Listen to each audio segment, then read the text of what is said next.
ዛሬ ኡስታዝ ያሲን ኑሩ ባለፈው ጁምዓ ኢትዮጵያ በሚል ርዕስ ስላቀረቡት ኹጥባና ማህበራዊ ሚዲያ ላይ የተሰነዘሩ ስላሉ ትችቶች ጥቂት ነገሮች በሰፊው ማለት ፈልጋለሁ። በመጀመሪያ በኹጥባው ይዘት ላይ ችግር አለበት ብላችሁ ካመናችሁ ትችት ማቅረብ ከፈለጋችሁ እንኳን አንድ ትልቅ ነገር ማስተዋል አለባችሁ። የምታደርጉት ውግዘት ለካህዲዎች የፖለቲካ ትርክት ግንባታ ጠብ የሚያቀብል መሆን የለበትም። በገዛ ኡስታዛችን ላይ የምንሰነዝረው ትችት ለእኛና ለኡስታዝ ክብር ለሌላቸው አካላት የፖለቲካ መጠቀሚያ እንዲሆን እድል መስጠት ትልቅ ስህተት ነው። ማንኛውንም ስህተት ስናርም የምናገኘውን ጥቅምና ከዛ ጀርባ የሚመጣውን ጉዳት በሚገባ መመዘን ብልህነት ነው።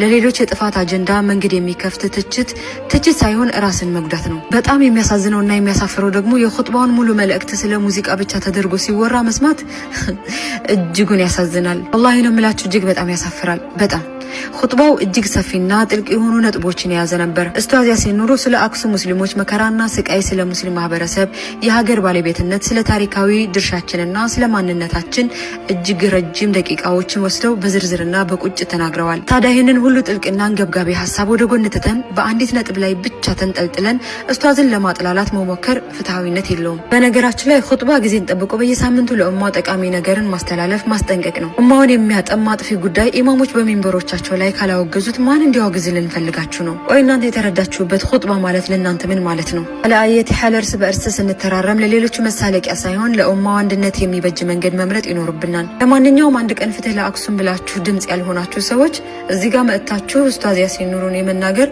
ሞራሉም ኃይሉም የላችሁም። ልታፍሩ ይገባችኋል። አብረን ሰው ተናገረ ብለን እንደ ጎርፍ እኛም አብረን አንጉረፍ። አላህ መጨረሻችንን ያሳምርልን።